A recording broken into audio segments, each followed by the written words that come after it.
Amém? Então, quando nós meditamos, amém? Nós meditamos no trabalho e na eficácia, na dedicação deste Deus. Amém?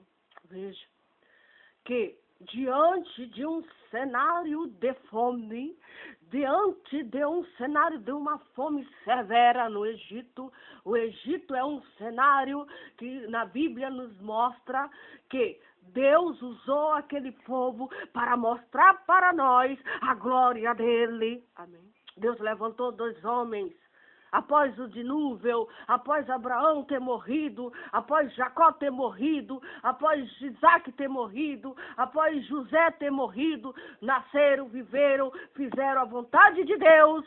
Deus levanta Moisés e Arão para quê? Para falar a Faraó, para dizer a Faraó, o grande soberano, o grande tirano do Egito, que ele deveria liberar o seu povo, o povo de Deus, que estava sobre o seu regime, sobre o seu poder, para eles ir para um lugar onde Deus mostraria para adorar o Deus de Israel. E a gente vê como Deus guardou Moisés da espada de Faraó, Deus guardou Arão, Deus guardou até os egípcios que criam na pregação da palavra de Moisés. Teve alguns egípcios que criam quando Moisés dizia, olha, vocês não vão liberar o povo para sair, eis que Deus enviará a praga X, eis que Deus enviará a praga Y, vocês vão ter, se nós observarmos as pragas, e eles temiam, a vaca de vocês vão morrer.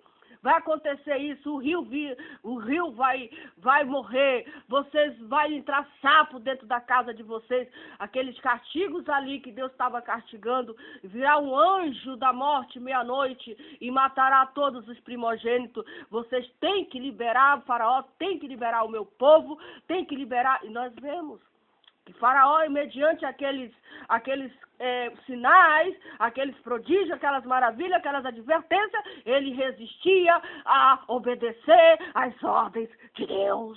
Ele obedecia os decretos de Deus. Ele era obstinado. A Bíblia diz que ele era obstinado. Ele era um homem de coração de dura cerviz.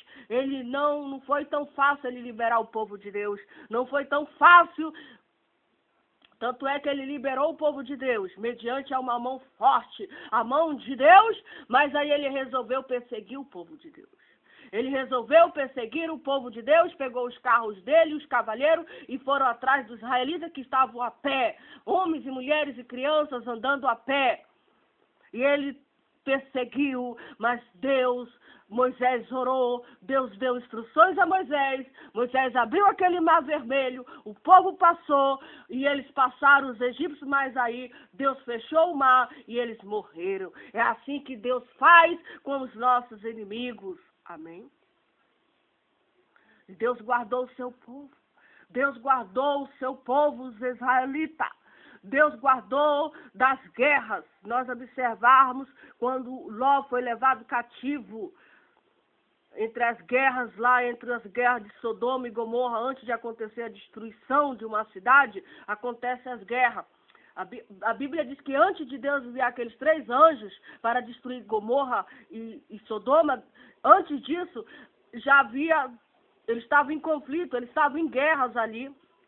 Os 5 reis, a primeira guerra que a Bíblia nos registra, quando eles guerreiam, eles se rebelaram, 12 anos eles serviram rei X, mas aí eles se rebelaram, houve aquela guerra. E aí nessa guerra eles levaram o sobrinho de Ló cativo, mas glória a Deus, que Abraão se aliou com 300 homens, fez aliança, foi lá buscar o seu sobrinho Ló, resgatou o seu filho, o seu sobrinho, e Deus deu vitória a Abraão. Deus deu uma grande vitória, que veio o rei sacerdote Melquisedeque de Salém, e abençoou Abraão, dizendo que ele era o abençoado do possuidor dos céus e da terra. Ele era um homem abençoado por Deus. Deus era com ele. Ele viveu 175 anos na terra e agradou o coração do Deus da Bíblia Sagrada. Deus também livrou o apóstolo Pedro da espada de Herodes. Deus livrou o apóstolo Pedro da prisão de Herodes. Deus livrou o apóstolo Paulo de ser morto pelos judeus rebeldes, pelos judeus incrédulos. O apóstolo Paulo foi um exemplo para nós, a igreja do Deus vivo, que Deus livrou ele da morte milhares e milhares de vezes. Deus livrou o seu ungido, ele foi perseguido, mas ele não desistiu de pregar o evangelho. Ele foi levado a Roma para pregar a palavra de Deus. Ele pregou a palavra de Deus a reis, a faraós, a Herodes. Ele falou e ele testemunhou de uma visão que ele tinha visto. Ele foi arrebatado ao terceiro céu. Está escrito lá em Coríntios que ele foi arrebatado. No livro de Atos dos Apóstolos fala-nos que ele foi arrebatado e ele esteve falando face a face com Jesus de Nazaré. Ele viu face a face, ninguém contou para ele, ninguém falou para ele que Jesus era o Filho de Deus. Ele teve uma experiência em que ele foi arrebatado ao terceiro céu e ele viu o Jesus de Nazaré, após já a ressurreição dos mortos. E recebeu todas as instruções e Jesus aparecia para ele. Jesus tinha uma intimidade profunda com seu ungido, com seu apóstolo Paulo. Amém. E Deus livrou a sua igreja do livro de Atos. Deus livrou a sua igreja. Nós temos milhões de livramentos que Deus dá. Deus deu livramento também ao rei Josias, ao rei Ezequiel, quando o rei Ezequiel foi ameaçado de morte pelos reis da Síria. Ele entrou na casa do Senhor, ele orou, ele rasgou, e Isaías foi enviado por Deus para dizer que Deus estava dando vitória para ele. Também Deus deu uma grande vitória para o rei Ezequias, quando apareceu uma chaga maligna na sua vida, ele ia morrer. O profeta Isaías mandou ele colocar a casa dele em ordem, porque ele morreria e ele não viveria mais.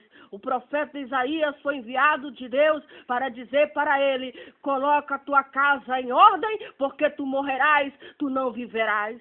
E diante desse decreto, dessa palavra vinda do coração de Deus, ele chorou, ele passou a noite chorando, porque já vinha do coração de Deus que aquela enfermidade era uma enfermidade para a morte dele.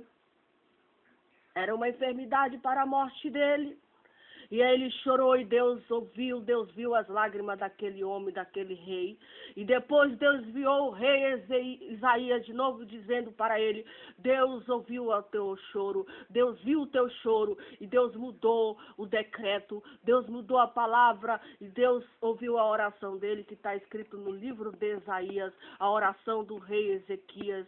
E aí Deus resolve que ele viveria 15 anos mais.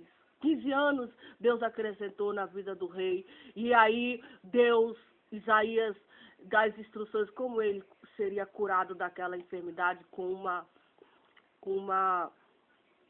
folha, uma figa.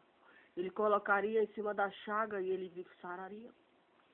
A esse Deus que sara nossas feridas, a esse Jesus que sara nossas enfermidades e que diz se a gente vai viver ou vai morrer. Aleluia! Louvado seja o nome deste Deus. Glorificado seja o nome deste Deus. Um grande livramento de morte. Deus deu vitória para o seu povo, guerras e mais guerras. Se nós lermos os livros de Moisés, de Êxodo, Deus deu um grande, não só de fome. Deus nos livra não é só de fome. Deus nos livra da prostituição. Deus livrou José das mãos da mulher adúltera de Potifar, que era o seu chefe. Deus nos livra da injustiça. Deus nos livra da mentira, da soberba, da arrogância. Deus nos livra dos laços malignos. O Deus de Jeremias mandou ele pregar a palavra de Deus.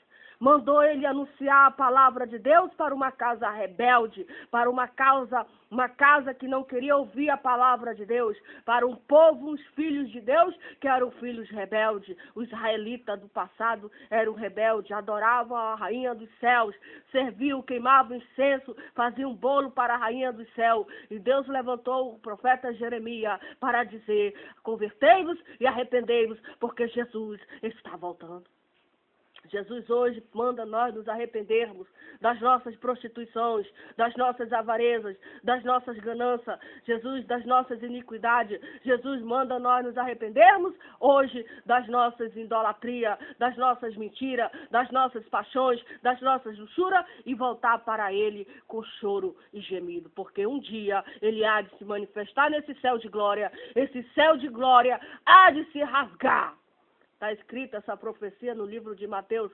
Há de se rasgar e Jesus vai aparecer numa nuvem com seus anjos para buscar aquele homem, para buscar aquela mulher, aquele povo que chora, que geme, que se angustia pela presença de Deus na terra. Pela presença de Deus, paga um preço muito grande para ter comunhão com Deus. Paga um preço, renuncia a tudo por amor a Jesus Cristo. Jesus Cristo diz que todo aquele que deixar pai ou mãe, irmão, mulher, tudo por Ele, pela palavra dEle, receberá 100 vezes mais nessa terra. E por fim, no mundo vindouro, a vida eterna. Os apóstolos deixaram tudo, deixaram peixe, deixaram esposa, deixaram filho, deixaram mãe, deixaram pai, deixaram tudo para servir a Cristo, o ungido de Deus, para servi-lo 24 horas e fazer o que Ele manda, o que Ele ordena. Ide por todo mundo, pregai o meu evangelho a toda a criatura. Aquele que crê e for batizado, esse tal será salvo. Mas aquele que não crê e não for batizado, essa criatura será condenado. Amém? Então Jesus já deu a ordenância para nós. Resta-nos agora crermos ou não crermos. Aí depende de nós. Depende de nós. Ele diz: se tu confessares diante dos homens, eu também confessarei o teu nome diante do meu Pai. Porém, se tu me negares diante dos homens, eu também vou te negar diante do meu Pai e diante dos meus anjos. E diante de todo mundo. Amém? Esse é o Jesus Cristo que coloca as nossas obras à luz do dia, às luz do dia. Amém? Que Ele tenha piedade de nós, que Ele tenha misericórdia de nós, os mortais da terra. Vamos crer em Jesus, porque se nós crermos, nós veremos a glória de Deus. Nós veremos a glória desse Jesus que tudo pode, que tudo sabe e que tudo vê e que é poderoso para nos salvar e nos levar para as mansões celestiais hoje e para toda a eternidade. Amém? Glória a Jesus. Louvado seja o nome